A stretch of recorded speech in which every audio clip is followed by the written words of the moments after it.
আমাদের গণভোটের পক্ষে অবস্থান নিতে হবে, ভোট দিতে হবে।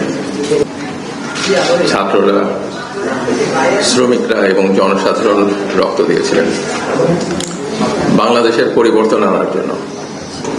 সেই পরিবর্তনের লক্ষ্যে অন্তর্বর্তীকালীন সরকার চেষ্টা করেছে।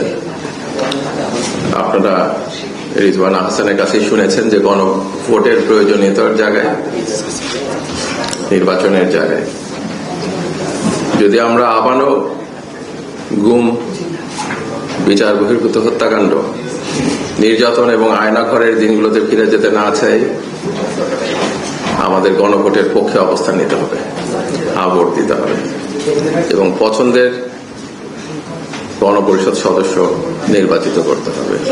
আমরা ওই বাংলাদেশটাই স্বপ্ন দেখি যে এই স্বপ্ন আমাদের শহীদরা দেখিয়ে গেছেন, যেন বাংলাদেশ আর অন্যায়ের পথে না হাঁটে। তারা ওই বাংলাদেশই চেয়েছেন যে বাংলাদেশে বৈষম্য থাকবে না।